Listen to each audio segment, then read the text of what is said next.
My old doctoral advisor has a really kind of incredible breadth of knowledge. One of the things he's an expert in, though, is the history of the field of archaeology, especially as it relates to the archaeology of the Holy Land. In his book on the subject, he talks about how early archaeology in Israel and Palestine sought to recover what he calls Realia of the Bible. Now, early archaeology in the Holy Land wasn't focused on doing what we would call good archaeology, and the so-called biblical archaeologists were really just wanting to find material proof of the Bible and its stories. They wanted to find David's palace, or Solomon's construction projects, the Ark of the Covenant, Noah's Ark, the Holy Grail. This history means that a lot of people still think this is what archaeologists do in the Middle East. And that's not always a good impression to make. This problematic approach set the field back quite a bit, and in many ways it's still recovering. Now, the field of archaeology is a true academic discipline that conforms to the standards of archaeological practice. Most of what we find isn't anywhere close to biblical realia. Everything from cooking pot typologies to carbon-14 calibration curves are all essential parts of the field nowadays, not just museum pieces that directly relate to this or that Bible passage. But with that said, the desire for biblical realia hasn't gone away, even though the field itself has moved on from questing for it. This desire for biblical realia isn't new, and for thousands of years people have sought to visit and memorialize the places that are mentioned in the Bible, and millions of people still have that desire today. That's why for this Christmas season, we thought it would be helpful to look at how archaeology and realia can work together by looking at the archaeology and tradition around the location where Jesus was born.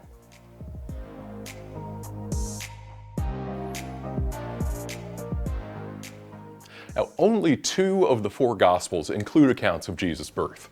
Both Matthew and Luke feature birth narratives, but they include different details. Both accounts say that Jesus was born in Bethlehem, a town about 5 miles outside Jerusalem and the traditional home of Israel's King David.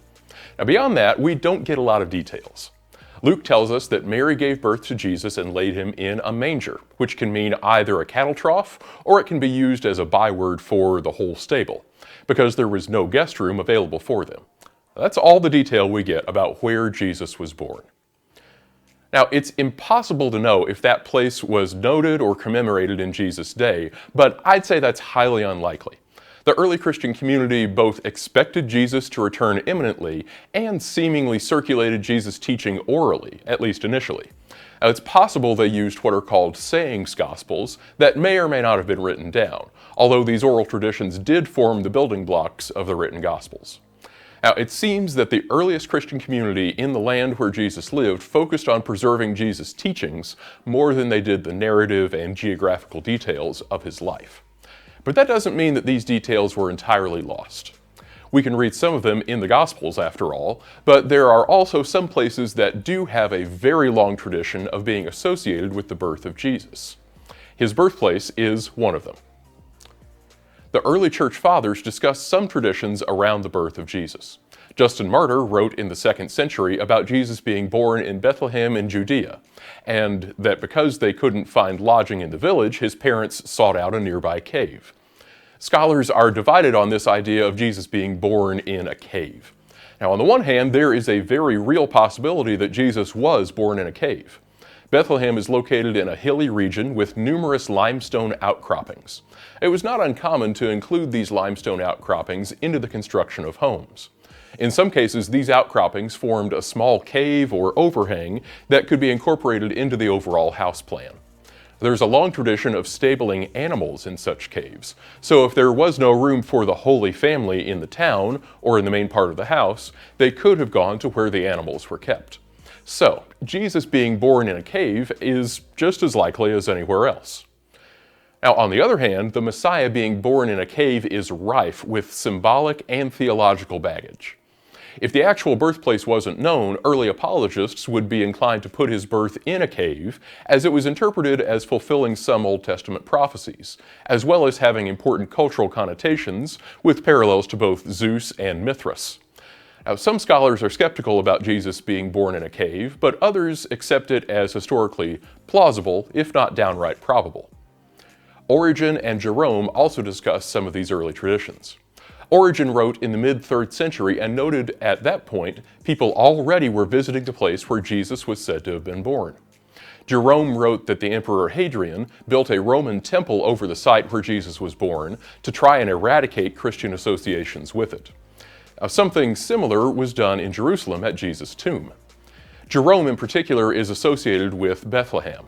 He translated the Bible into Latin in a cave near the town, so he would certainly be well informed about local traditions. When Constantine legalized Christianity, he went on a church-building spree. His mother, who's also the patron saint of archaeologists, toured the Holy Land and commissioned the building of multiple churches, including one over the cave where Jesus was said to have been born. That building still stands today as the Church of the Nativity.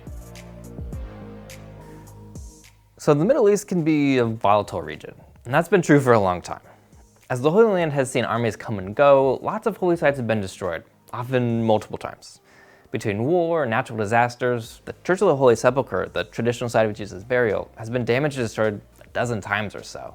In fact, the structure that stands at the site today has very little of the original structure left. The Church of the Nativity is unique in that of all the major holy sites in the Holy Land, it has survived its long history largely unscathed. It's been refurbished and remodeled with only one major significant rebuild over the course of 1,700 years. The first church was dedicated May 31st, 339. It may have looked something like this. As with most early churches, it had an atrium that led into a nave, and beyond that had an octagonal structure with a conical roof with an oculus over it. There was a walkway or ambulatorium that allowed pilgrims to circle around the grotto in the center, that is, the cave where Jesus was born. We don't have a ton of archaeological evidence for this church. Renovations and excavations were conducted on the church in the 1930s, and they found evidence for this church, including some incredible mosaics in the nave. This mosaic that was recovered is particularly interesting because it has a cross on it. This may not seem particularly noteworthy, it's a church after all, but in AD 427, the Emperor Theodosius II issued an edict which banned the depiction of crosses on the floor. He reasoned that a holy symbol should not be trampled under people's feet, so that means these mosaics clearly predate 427. The original Constantinian church may have been destroyed in or around 529. The Samaritans of Good Samaritan fame were still a religious minority in the region in the 6th century, and they rose in revolt against their Christian Byzantine sovereigns. An Arabic text from the early 10th century, which likely preserves earlier traditions, describes the revolt and mentions the destruction of several churches. Many scholars believe the Church of the Nativity was one victim of this revolt, but this is far from certain. What we do know, based on the excavations of the early 1900s, is that in the 6th century, the church was rebuilt on an altered plan. When and why it was rebuilt is a matter of debate. But the second church is the one which still stands, and it was likely built by Justinian, a man known for building exquisite churches, but there are no contemporary sources which mention this. And we have plenty of 6th century sources, so the fact that none mention rebuilding the Church of the Nativity is a bit odd. And while the circumstances of its construction may be unclear, we understand this church much better than the Constantinian one because it's still there. The rebuilt church kept much of the same layout, except that a narthex was built between the atrium and the nave. But most significantly, the octagonal structure over the grotto was removed and 3 apses were added in a cloverleaf shape. The grotto was covered and steps to it were added, allowing pilgrims from the 6th century to the present day to go down into the grotto, see the manger in place of Jesus' birth, and then exit out the other side. This church is far more functional than the original church. There's space for an altar and chancel so church services could be held, which is pretty nice to have for functional churches. This church has undergone renovations over the years. For example, the roof was paid for by a consortium of European states in the 1400s. But the continuity of this church is really incredible. And that's not the only incredible thing about this church. The church also has a reputation for being one of the most beautiful. This is, according to tradition, what saved it from destruction on at least one occasion. Shortly after the church was built, the Sasanian Persians invaded, and when the Persian general came to the church, he saw a magnificent depiction of the wise men, dressed as Persian magi, and he ensured that the church would be spared. The entrance itself is also noteworthy. The outlines of the original door frame are clear when you look at the church, but you can see several phases where the door was progressively built in. The current door is only a few feet tall, and it's called the Door of Humility. Some say this is because the doorway makes the proud kneel down before they can enter, but historians say it's this size to keep looters riding horses or camels from being able to ride in and take the treasures inside. And while the symbolism and imagery of the church's art and layout is far too much to get into here, there's one thing I want to note. Scholars have noted that at least the first church built by Constantine has striking parallels with the Jerusalem temple. The dimensions of the temple align quite well with those of the Church of the Nativity, and if you alter the alignment of the temple to fit that of the church, then the grotto of Jesus' birth aligns with the Holy of Holies. But if you keep the orientations as they are, the Holy of Holies would align over the mosaic in the nave, and the grotto would be the opposite. Now some see this as anti-Jewish, but this is almost certainly not the intention. Instead, it serves as a double proportional scheme with the Holy of Holies at either end, the belief that God dwells everywhere. One thing that makes the Church of the Nativity stand out from the rest is that it's one of the oldest churches in continuous use in the world. The site's long history and early commemoration point to its ancient and historical traditions associated with the birth of Jesus.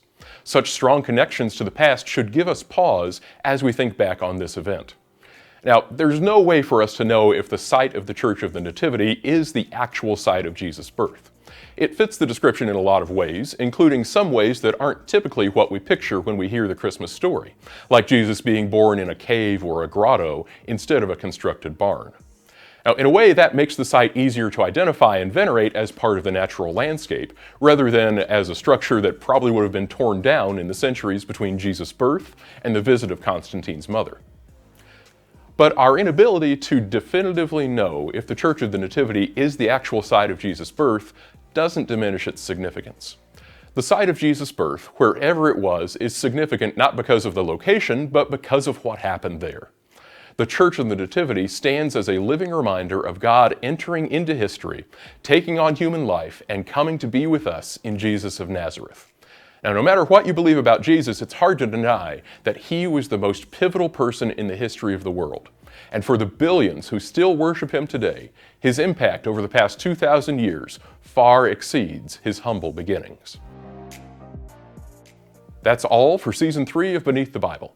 We're going to take the month of January off, and then we'll be back with a series on monsters of the Bible. And be sure you're subscribed so you don't miss it. As always, you can find links to the stuff we talked about in the description below. Give this video a like and share it with your friends if you learned something new.